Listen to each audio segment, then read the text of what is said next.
Welcome to A Slice of SEL, a podcast for educators about social emotional learning.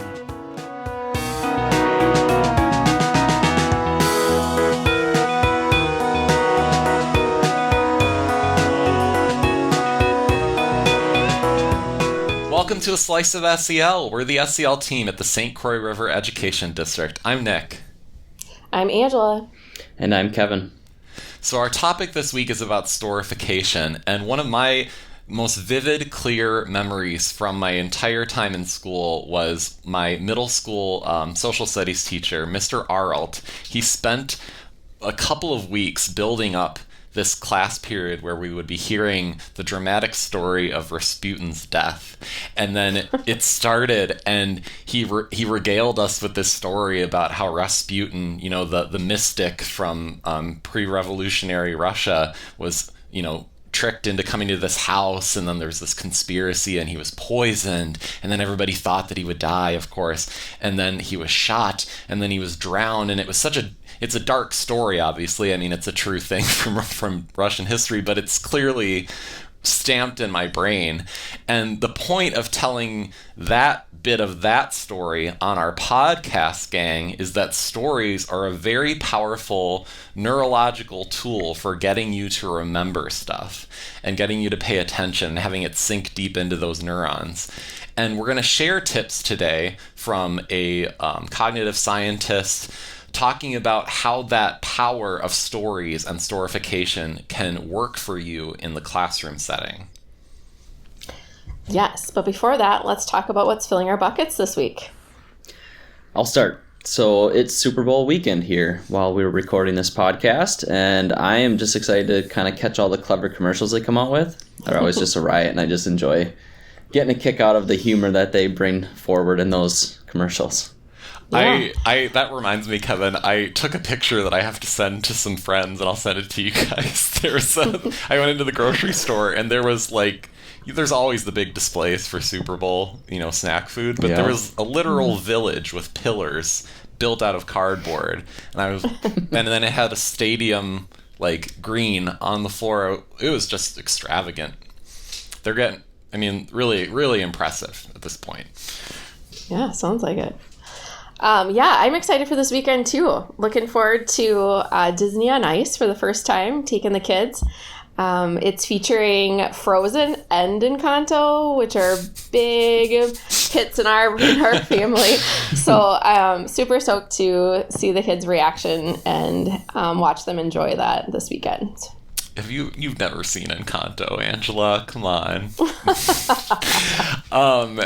And then what's filling my bucket, sorry to be the work one, but I had on Thursday, I think this week, I called it a Dean Day. I was just telling some colleagues, I was like, I'm going to call it Dean Day, because I just had 2 wonderful meetings in a row with deans in 2 of our districts.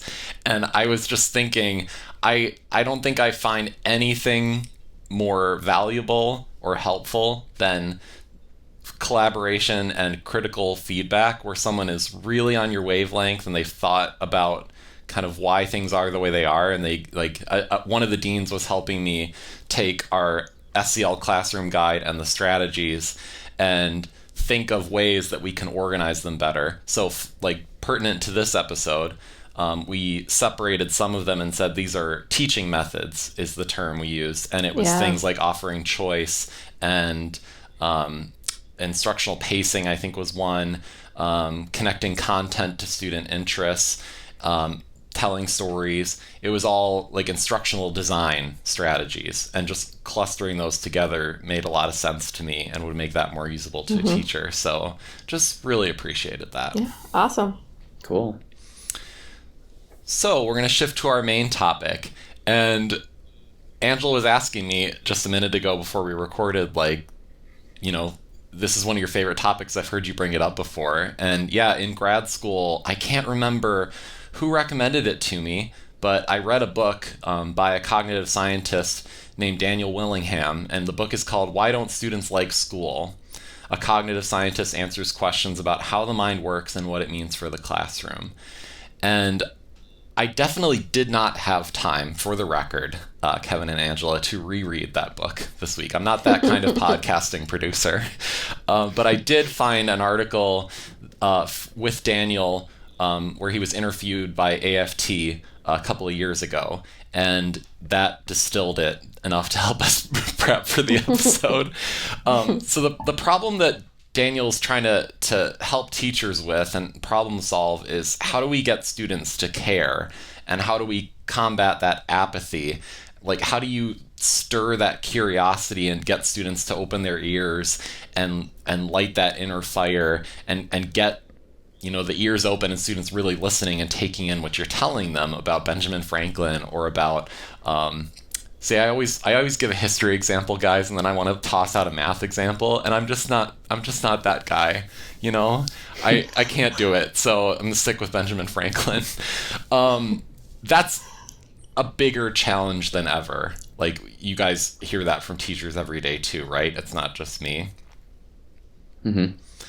And like, teachers are competing with TikTok, with YouTube. I've heard teachers boil it down to saying, like, my teaching has to be entertainment. Like, if I'm going to get anywhere with the student, like, it has to be entertaining, and reframing the whole enterprise that way. So trying to deal with that,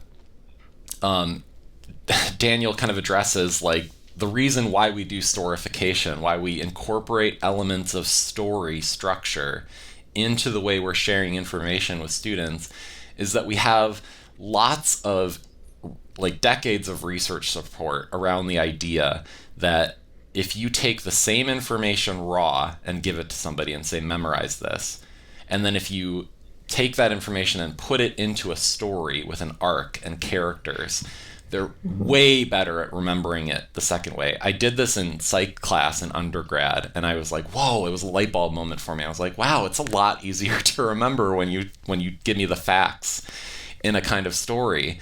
And it's just crazy that our brains are programmed that way. And it's very true. So the cognitive science world has this phrase for it, the privileged status of story in the brain. And you might be thinking, like, oh, this is great if you're a social studies teacher or a ELA teacher, particularly. But, like, what if I'm teaching Algebra 2? Like, I can't just stop Algebra 2 right. to, like, read a section of Tale of Two Cities.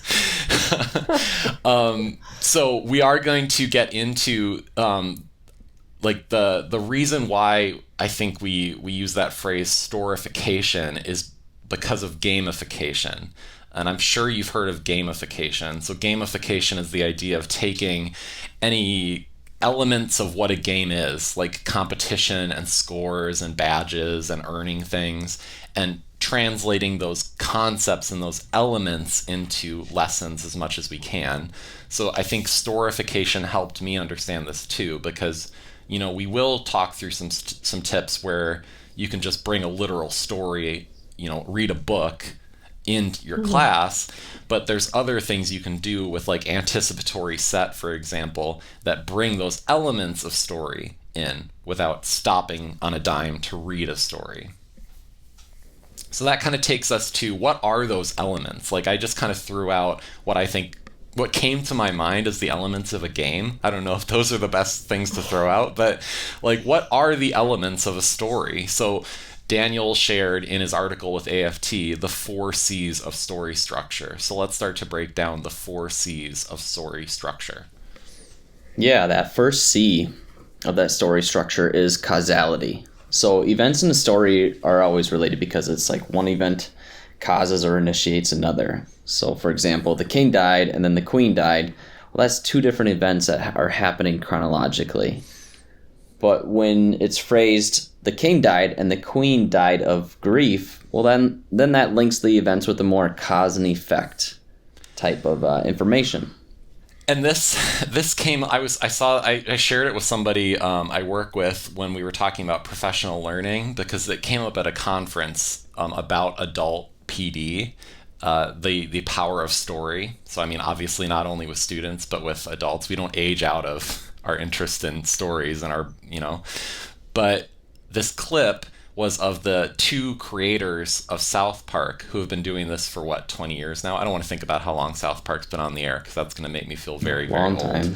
Time. But they were talking about a rule that they have when they're writing episodes, and they replace the ands and thens with buts and therefores. So they gave examples of a couple of bad movies, and I'm personally going to be controversial, just say like The Rise of Skywalker, the most recent Star Wars movie. Not a huge fan of that one, but when you're watching a kind of poorly written story, it just feels like, and then this happens, and then this happens, and then this happens, and there's not a lot of cause and effect. So they will replace those with this happened, but this happened, like an obstacle, or this happened, therefore, and like therefore is a really good cause and effect word. So like Kevin, the examples you gave, it's like the king died and therefore the queen died of grief. Like you can see the cause and effect there. Yeah, that segues really nicely into the second C, which is conflict. And you mentioned those obstacles, Nick. In every story, the central character has a goal, but then there's obstacles that prevent them from obtaining that goal. So every story kind of moves about as the character takes action to overcome those obstacles. Yeah, and it's a bit of a spoiler because this is the most important one. And like the book I read with Daniel Willingham, he emphasized it a lot. Conflict is the most pivotal part of a story because, we don't really enjoy many stories that don't involve a central conflict. Right. But I actually made you can judge it, probably not the best pass, but I made an attempt at using this in our actual podcast outline because I was describing what teachers are up against with apathy and with the competition for attention from TikTok and YouTube. So that's I was trying to give an example of how one might do that. That was my attempt at using conflict from a story as an anticipatory set for our podcast episode. Oh, yeah. Yeah, real sly. The third C is complications, and that's, I think, the but in the South Park creators, but or therefore, because they'll say, well, this happened, but... So you could say, like, well, in Frozen, she became queen, but all these complications come up. There's all these, obstacles and barriers that came up. So it's not a simple resolution of the conflict. It's we tried this and it didn't work out. We tried this and it didn't work out. Sure. Yeah, the fourth C is character. So strong, interesting characters are always essential to really good stories. The key to creating interesting characters is allow the audience to really observe them in action. Right, and I'm having a really hard time with spoilers because I know what his tips about integrating into lessons are, but if you can think about the real characters, especially if you're a history teacher, but I mean, even if you're a math teacher, like everything in math was invented and thought of and discovered by a person. So you can tell those narratives.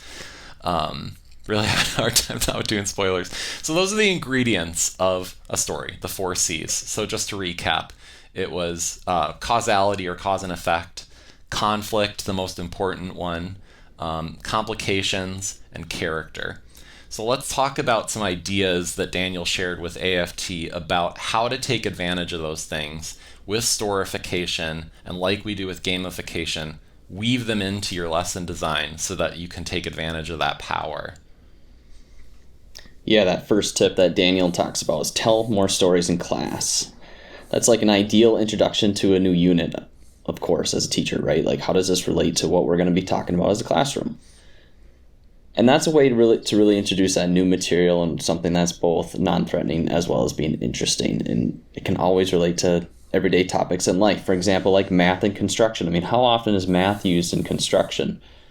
But jumping into, like, say if I was a math teacher jumping into a lesson around different geometry concepts, I might want to tell a story about why it's important, because, you know, you're going to hear those rumblings of, why do we need to know this? What's so important about this? This is stupid. Yeah.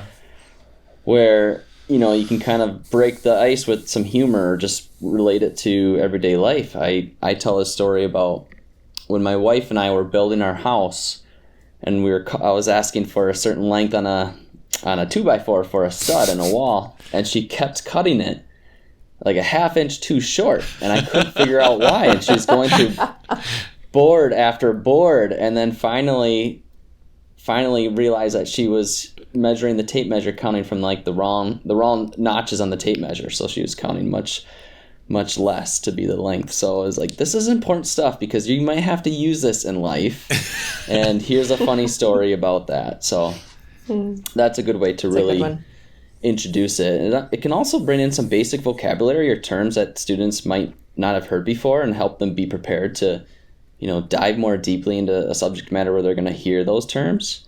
And it can also be a great way to kind of lead the discussion to the next step, or maybe transition into a recap, or really have that connective tissue between the last few minutes of school or the other topics happening during that day. Yeah, if you get nothing else, listeners, from this particular podcast episode, now if you're a geometry teacher, now you can borrow Kevin's anecdote and say, I heard from a teacher friend this story about him and his wife building their house, because those nuggets are good, they're gold. And when you said like introduce vocabulary, Kevin, this is not story technically, but I saw a tip I just can't help but share the other day. A teacher was saying that she will begin a unit by playing I was reading about anticipatory set ideas. This is where this came up. She was saying, I'll do a couple of rounds of hangman, and the words that are, being discovered by playing hangman are key vocab words. And I'll be like, pay attention to this one. You're going to hear it a lot in the next week or so. So introducing that vocabulary, and like a creative, engaging, that's gamification. Storification, gamification, best buddies. He did talk about, because obviously like one of the elephants in the room with a lot of things we talk about in education is like, well, what do we do when we get past sixth grade, or fifth grade or whatever, like for older students. And like his advice was, we older students don't stop being interested in stories. They obviously go through this awkward period where they're exceptionally oppositional. So while adults are just gonna, typically lean in and acknowledge like, I love, like, tell me a story. We might reach a couple of 5 years or so where it's like you're too cool to hear a story. So a couple of bits of like nuanced advice with that is obviously age appropriate language. But not signaling that you're telling a story, just like jumping into it, and like rather than whipping out, a book or a storybook, but like having some notes on a cue card to just remind yourself of the main beats in the story, and just be a little bit more loose and anecdotal with it than, reading out a written story with that like elementary teacher inflection. That wouldn't be a good fit, but and then like, turning and looking at the class, looking at the storybook. That's not going to work with our like 10th graders. But I've had plenty of teachers that were my absolute favorite teachers that would, stop chemistry class in high school and tell us a little anecdote. And it just like, they did it on an unpredictable basis. So it's like a slot machine, like every so often we would get a cool story from our teacher. All right, moving on to number 2. Is having students read stories outside of class. I'm thinking back to when I was a kid, I always hated to read books outside of class. When I went home, I wanted to just play and do my thing. But books are really, really important to really telling that really complicated material, but in a narrative structure. So when you have books for students to read outside of class, especially biographies, they can really connect with the characters, and it makes that content way more personal than what might be given in a more traditional structure or just raw content in the classroom. So notable biographies from great figures like in science, mathematics, history, and arts are really going to make that impact for students to remember that content. Biographies of scientists often read like those detective stories. So as they're, hunting for solutions to a scientific problem, finding clues along the way. so kids can really connect to those stories as it relates to that content in class. Yeah, I think, Angela, this kind of reminds me of, like, what you said about the scientists is so true. Like, it's a detective story, and it's such a complication thing and a conflict thing, because we have this problem we don't understand and we want to solve it, and then telling them, like, the solutions they tried that didn't work. Such an element of story.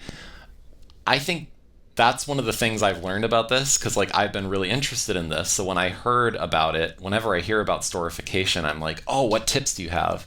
And it's such a hard thing I've personally found to remember. Like, when I was making our outline today, I had to remember, like, do some conflict at the beginning, like try and do that anticipatory set.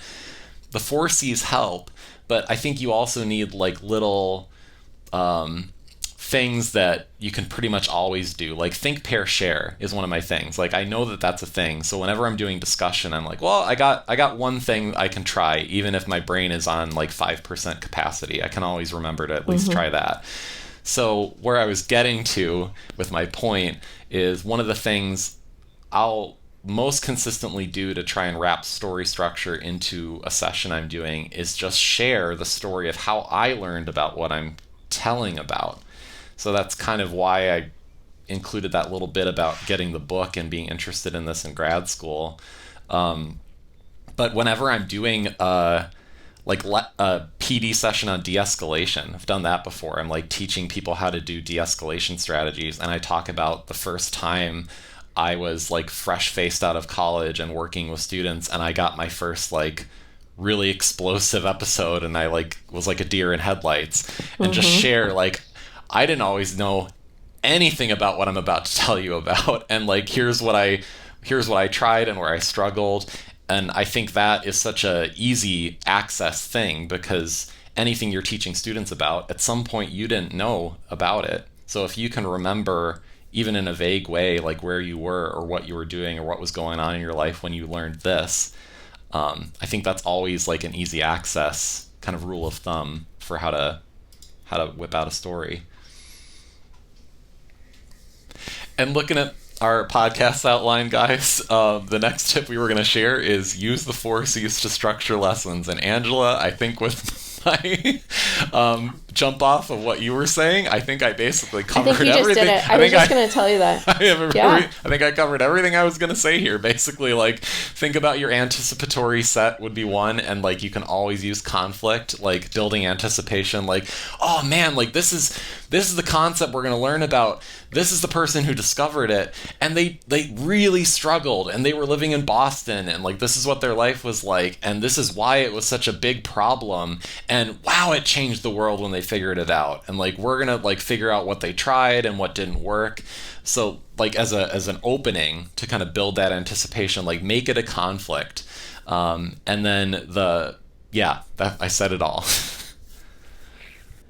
And before we wrap up, Kevin and Angela, there's 2 things that I just did not want to remember to share. One was because, again, we want to talk about STEM here, because social studies and ELA lend themselves so naturally to this.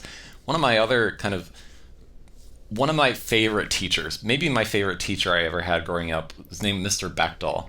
And he was my junior year chemistry teacher, and truly changed the way I perceived school right at the end there, because I was doing okay my first 2 years of high school, but really just like getting by and not especially engaged. I wouldn't be the kind of students to jump at taking AP courses, for example. And when I had to take chemistry, I was like groaning and just really struggling for I don't remember how long. But I don't like chemistry, but I loved that class. Like he really was incredible at intrinsic motivation and lighting the inner fire. And I just think all the time about every trick in his tool belt that felt so organic, and I never would have thought, but I'm sure from being a chemistry teacher at that high school, a lot of this stuff was deliberate wisdom and craft that he built up over time. But one of the many things that he did was he taught us the Bechtel method. And this was not his method, but like he would frame a conflict. He would say like, all right, I'll show you the by the book way to solve this problem. And it's going to be kind of frustrating and it's going to be kind of complicated. And then class, I'm going to show you the Bechtel method. And it's just such a great, like, us against the world. Like, we just, like, bought in. We were just so into trying this easier method. And the light bulbs went off in all the students' heads and we're like, oh, yeah, this is way better. This makes a lot of sense. So I think about that all the time because literally that was just, like, the point in that class when I was just, like, completely light switch to just being bought in. And if you've ever taught adolescents, you know that light switch idea. It's like just one day things can just flip entirely, and it's so frustrating. It's just like, man, why weren't you this kid in my classroom for the last month? We could have gotten so much done. Right. But that's how intrinsic motivation works, especially as you get older. But the other thing I wanted to share is, just so I don't completely date this episode, I mean, I'm talking about ChatGPT, but who the heck knows what this is going to be called in a year or a couple of years. AI, let's call it AI. These AI programs that are starting to get really sophisticated, one of the things they're already really, really good at doing is writing stories. That was one of the first things I heard from somebody who'd explored it, was they said, write me a story about X, Y, and Z where this happens. And it can spit out a fully fledged, narrative structure that makes a lot of cohesive sense. So I've tried it. I didn't try it right before the episode enough to paste it into our podcast outline, Kevin and Angela, but you can ask it to write you a story with conflict about a historical figure discovering this, and it can do stuff like that. So if you're ever you're like a high school teacher and you're like, I don't have a biography of Booker T. Washington that is going to fit in the 4 minutes I have to introduce this unit. That is another resource where that is one of the first applications I think where those AIs can be really successful, is giving you like a nice nuggeted story about whatever topic you need it to tell you about. So give that a shot. And with that, we are going to talk takeaways. So we talked about what teachers are up against with the apathy that we talk about, the competition with TikTok and YouTube and other things that are having a huge effect on students' attention spans, and the point that teachers say we have to make this entertaining in order to get anywhere at all. We have to make class entertainment essentially, and there's a lot of ways to push that needle. One of them is gamification. Another one now is storification. So you don't have to tell a full-fledged story with a book in your hands. What you can do, like a gamification, is just take the elements and weave them in. And just to recap, those elements of story, the 4 C's, are causality, cause and effect, conflict, which is the most important one, complication, and character. And we wish you the absolute best as you take some of these ideas we've shared and just, hopefully like me, they'll just kind of like, oh yeah, you'll have an oh yeah moment as you're planning, and maybe you have a full-fledged outline and lesson plan and you're like, oh yeah, I could try that one thing to add a little bit more storification. Yeah, thanks for spending time with us today, guys. Make sure to subscribe, and if you're on YouTube, click the bell so you're notified when new episodes are released. We'll see you when you come back for another Slice of SEL. Thanks, guys. Bye.